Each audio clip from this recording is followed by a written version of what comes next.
हर country की history में कुछ लम्हे होते हैं जहां नक्शा बदल जाता है, और ईरान की ये मॉडर्न हिस्ट्री में से सबसे बड़ा नाम है अली खामिनी का। आज हम देखेंगे कैसे एक सेमिनरी स्टूडेंट से लेकर एक सुप्रीम लीडर तक की जर्नी हुई और कैसे उनके फैसले सारे रीजन को छू गए। लेकिन थोड़ा पीछे चलते हैं, हमको जानना पड़ेगा सिस्टम क्या है ताकि खामिनी की लाइफ हमें पूरी समझ में आ सके। 1970s में ईरान को रूल कर रहे थे मोहम्मद रेज़ा पहलवी। वो आखिरी शाह यानी आखिरी बादशाह रहे। वो वेस्ट स्पेशली यूनाइटेड स्टेट्स के क्लोज अलाई थे। मॉडर्नाइजेशन और ऑयल के वजह से सिटीज ग्रो कर रहे थे। एक सीक्रेट पुलिस थी, SAVAK, organization of intelligence and national security. अगर कोई सिस्टम के खिलाफ आवाज उठाता तो उसको अरेस्ट किया जाता और टॉर्चर का भी डर रहता। इसी वजह से 1979 में रेवोल्यूशन शुरू हुए। आयतुल्लाह रूहुल्लाह खोमेनी एग्जाइल से वापस आते हैं। उन्होंने उनके रिलीजियस सेंटिमेंट्स को पॉलिटिक्स में कन्वर्ट कर दिया। 1979 में शाह कंट्री छोड़कर चले जाते हैं और ईरान एक इस्लामिक रिपब्लिक बन जाता है। अब जो मेन पावर थी वो क्लेरिक्स के पास थी। दो आइडेंटिकल नाम जिसमें लोग अक्सर कंफ्यूज हो जाते हैं, आयतुल्लाह रूहुल्लाह खोमेनी और Ali Khamenei. Ayatollah Ruhullah Khomeini Iran के पहले सुप्रीम लीडर रहे, उसके बाद अली खामेनी सुप्रीम लीडर बने। बस ये कंफ्यूजन मुझे क्लियर करना था। अब चलिए वीडियो पे वापस चलते हैं। इस नए सिस्टम में सबसे टॉप पोजीशन दी गई सुप्रीम लीडर को। ये वही पीरियड था जहां अली खामेनी, एक लेसर नोन क्लेरिक, अपनी जर्नी में आगे बढ़ते हुए नजर आए। अली हुसैनी खोमेनी 1939 मशहद में पैदा हुए। उनकी फैमिली रिलीजियस थी लेकिन पैसा ज़्यादा नहीं था। यूथ में उन्होंने नजफ और कौम जैसे रिलीजियस सेंटर्स में अपनी सेमिनरी एजुकेशन ली। 1960s और 70s के दौरान शाह के पॉलिसीज़ के अगेंस्ट ऑपोजिशंस बढ़ रहे थे। अली खामिनी ने भी स्पीचेस दी, एक्टिविज्म में इन्वॉल्व रहे और कई बार उन्हें अरेस्ट भी किया गया। ये अर्ली स्ट्रगल्स उनके आइडेंटिटी का पार्ट बन गया, एक क्लरिक जो एक पॉलिटिशियन भी था। रेवोल्यूशन के बाद भी स्ट्रगल्स ख़त्म नहीं हुए। 1981 में एक बॉम्ब ब्लास्ट हुआ जिसमें अली खामिनी बहुत बुरे इंजर्ड हुए। उनका राइट हैंड परमानेंटली वीक हो गया। इस इंसिडेंट ने उन्हें सर्वाइवर की इमेज दी और पॉलिटिकल सर्कल में उनकी क्रेडिबिलिटी और बढ़ी और उनका नाम अब नेशनल स्टेज पर आ चुका था। अली खामिनी ने 1981 से 1989 तक प्रेसिडेंसी भी की। ये वक्त उनके लिए लीडरशिप एक्सपीरियंस भी लाया। और 1980s में ईरान इराक वॉर के वक्त डिस्ट्रक्शंस बहुत हुए और उस टाइम एक लीडरशिप की सख्त ज़रूरत थी। 1981 में आयतुल्लाह खोमेनी की डेथ हो जाती है। पॉलिटिकल वैक्यूम बन जाता है और असेंबली ऑफ एक्सपर्ट्स, एक रिलीजियस ग्रुप ऑफ स्कॉलर्स जिनका काम एक सुप्रीम लीडर अपॉइंट करना है, उन्होंने अली खामिनी को अपॉइंट करते हैं एज अ सुप्रीम लीडर। बहुत लोग कंफ्यूज थे क्योंकि अली खामिनी सीनियर मर्जा नहीं थे और मेजॉरिटी ऑफ पॉलिटिकल मेंबर्स उनके साथ थे, इसीलिए उनको सुप्रीम लीडर चुना गया। अब शुरू होती है असली कहानी। सुप्रीम लीडर सिर्फ एक टाइटल नहीं, ये पोजीशन ईरान में सबसे ज़्यादा पावर रखती है। जैसे मिलिट्री मैटर्स पे कंट्रोल, फॉरेन पॉलिसीज पे कंट्रोल, जुडिशरी और टॉप जजेस को इन्फ्लुएंस या अपॉइंट करना, स्टेट मीडिया और मेजर इंस्टीट्यूट्स पर strong influence, power to appoint की पोस्ट जैसे head of judiciary, senior commanders of IRGC और head of state TV. IRGC के पास military units, intelligence wings and even economic companies होते हैं। क्वाड्स फोर्स, ये IRGC का एक्सटर्नल ऑपरेशन विंग है जो ईरान का इन्फ्लुएंस बाहर मैनेज करता है, जैसे सीरिया, लेबनान, इराक और यमन। ये दोनों इंस्टीट्यूशंस सुप्रीम लीडर के बहुत क्लोज होते हैं। अली खामिनी इनको गाइड और अपॉइंट भी करते हैं। अली खामिनी एक फ्लैशी स्पीचेस देने वाले लीडर नहीं थे, उनका तरीका फॉर्मल था। उन्होंने लॉयल्टी नेटवर्क्स बनाए, trusted clerics, IRGC officers, judiciary allies. Presidents बदलते रहे लेकिन सिस्टम का कंट्रोल एक कांस्टेंट रहा। उनका मानना सिंपल था, अगर सिस्टम सर्वाइव करेगा तो लीडर सर्वाइव करेगा। इसीलिए उन्होंने इंस्टीट्यूशंस को बहुत स्ट्रांग बनाया ताकि वो लॉन्ग टर्म सर्वाइव करें। अली खामिनी ने डायरेक्ट वॉर अवॉइड करके प्रॉक्सी स्ट्रेटेजी यूज़ की। अब ये प्रॉक्सी स्ट्रेटेजी क्या है? सिंपल में, अब डायरेक्ट इन्वेजन अवॉइड करके लोकल ग्रुप्स को सपोर्ट दो, वेपन्स दो, पैसा दो और वो आपके लिए लड़ेंगे।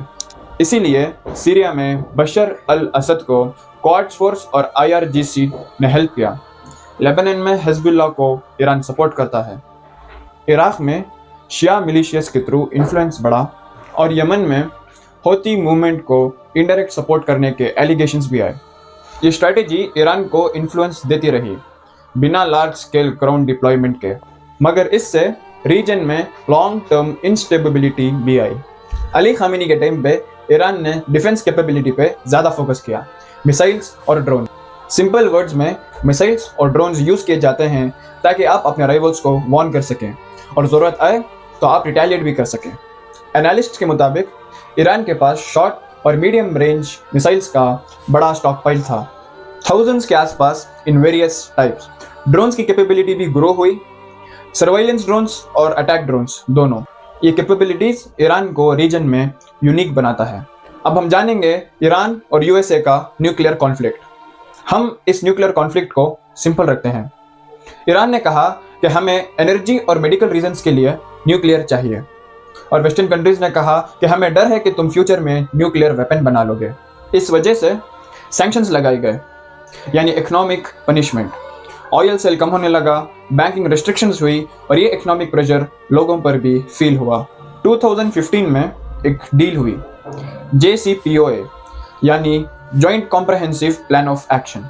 ये डील का सिंपल एक्सप्लेनेशन ये है कि ईरान ने कहा हम अपने एनरिचमेंट लिमिट कर देंगे और वेस्टर्न वर्ल्ड ने कहा हम आपके ऊपर से सैंक्शंस हटा देंगे। कुछ अरसे तक सब ठीक ठाक चल रहा था। 2018 में अमेरिका ने डील से विड्रॉ कर लिया और सैंक्शंस वापस आ गए। ईरान ने रिस्पॉन्ड में धीरे धीरे एनरिचमेंट्स बढ़ा दिया। इस ट्रस्ट ब्रीच न्यूक्लियर इशू को वापस से टेंशंस का सेंटर बना दिया। अली खामिनी के रूल में पब्लिक अनरेस्ट देखी गई। 3 बड़े प्रोटेस्ट याद रखने लायक हैं। 2009 green movement, disputed presidential election. लोग इलेक्शन फेयरनेस की डिमांड करते हुए स्ट्रीट्स और रोड्स भर दिए थे और सिक्योरिटी फोर्सेस ने ब्रेकडाउन किया। बहुत लोग जेल गए और बहुत लोग मारे गए। एग्जैक्ट नंबर्स वेरी करते हैं। 2019 फ्यूल प्राइस प्रोटेस्ट। गवर्नमेंट ने फ्यूल प्राइस इंक्रीज कर दिया था, इसीलिए लोग मास प्रोटेस्ट किए। इंटरनेट ब्लैकआउट हुआ और लेटर ह्यूमन राइट्स ग्रुप्स ने हंड्रेड्स ऑफ डेथ्स डॉक्यूमेंट किए। 2022 महासा अमीनी प्रोटेस्ट्स। महासा अमीनी एक यंग वुमेन थी जिनकी डेथ एक पुलिस कस्टडी में होती है। इस वजह से नेशन वाइड प्रोटेस्ट्स हुए। इस प्रोटेस्ट का स्लोगन था वुमेन्स लाइफ फ्रीडम। गवर्नमेंट ने स्ट्रांग सिक्योरिटी रिस्पॉन्स दिया। राइट्स ग्रुप्स ने hundreds deaths and thousands gelled document किया। अली खामिनी का पब्लिक रिस्पॉन्स कंसिस्टेंट रहा। उन्होंने मेजॉरिटी ऑफ प्रोटेस्ट्स को सिक्योरिटी थ्रेट और फॉरेन प्लॉट जैसा फ्रेम किया। क्रिटिक्स ने कहा यह रिस्पॉन्स बहुत एग्रेसिव था और राइट्स वायलेट करता है। ये कॉन्फ्लिक्ट स्टेट नैरेटिव और सिविल सोसाइटी के बीच जो हुआ, यह अली खामिनी के रूल का मेजर पार्ट बन गया। सैंक्शंस के प्रेशर ने ईरान को न्यू पार्टनर्स की तरफ ढकेल दिया। रशिया और चाइना के साथ ट्रेड और सिक्योरिटी टाइज मजबूत हुए। स्पेशली सीरिया के कॉन्टेक्स्ट में ईरान रशिया कोऑर्डिनेशन, चाइना के साथ economic deals, long term investment commitments आ गए। नॉर्थ कोरिया के साथ मिसाइल टेक्नोलॉजी कोऑपरेशन के एलिगेशंस भी आए। अली खामिनी इन अलायंस को एक स्ट्रेटेजिक कुशन समझते थे ताकि ईरान पर वेस्टर्न प्रेशर का काउंटर हो। अली खामिनी पर्सनलिस्ट स्टाइल से काम नहीं करते थे। उनका काम इंस्टीट्यूशंस को चलाना था, पर कुछ डिसीजंस उनके नाम से लिंक हुए। IRGC के कमांडर्स का अपॉइंटमेंट उनके थ्रू होता था। न्यूक्लियर पॉलिसी के big calls, diplomacy versus resistant lines उन्होंने डिफाइन किया। Regional strategic approval, Syria support जैसे मूव्स उनके सैंक्शन से ही चले। उनका अप्रोच ग्रेजुअल, पेशेंट और सिस्टम फर्स्ट था।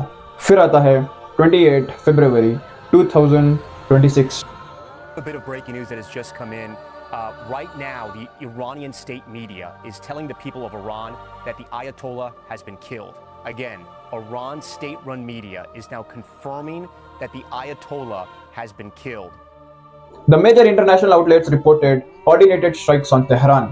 Iranian state media announced Supreme Leader Ali Khamenei has been killed. State declared 40 days of national mourning.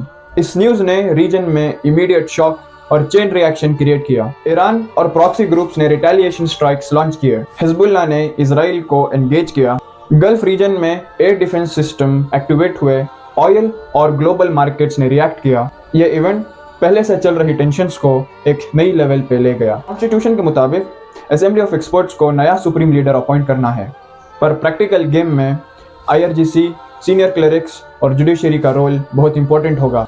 Her choice का regional और international impact होगा। यह अगले लम्हे का सबसे बड़ा जियोपॉलिटिकल क्वेश्चन होगा। अली खामिनी की लेगेसी कॉम्प्लेक्स है। उन्होंने एक सिस्टम बनाया जो बहुत रेजिलिएंट निकला, डेकेड्स तक सर्वाइव किया। उन्होंने ईरान को रीजन में एक स्ट्रेटेजिक प्लेयर बनाया through proxies, missiles and alliance. लेकिन उनके रूल में इंटरनल फ्रीडम कंप्रेस हुआ, प्रोटेस्ट्स रिपीटेडली हुए और इकोनॉमी पर सैंक्शंस का बहुत प्रेशर भी आया। सपोर्टर्स उन्हें स्ट्रॉन्ग लीडर मानते हैं और क्रिटिक्स उन्हें स्ट्रिक्ट रूलर। शायद सच इन दोनों के बीच है, और अब जब उनका एरा एंड हुआ, जो नया चैप्टर आएगा वो हम सब देखने वाले हैं। एक स्टूडेंट ने अपने ज़माने के सबसे बड़े टेक्टोनिक शिफ्ट्स को देखा, जिसमें उसने खुद भी हाथ मिलाया। अब फ्यूचर का फैसला टाइम करेगा। आज के लिए बस इतना ही गाइस। अगर ये वीडियो थोड़ा बहुत भी इंफॉर्मेटिव लगा तो मेक श्योर टू लाइक, और ऐसे हिस्टोरिकल वीडियोस आते रहेंगे, so make sure to subscribe. मैं मिलूंगा किसी और वीडियो में। Till then take care, my सलाम।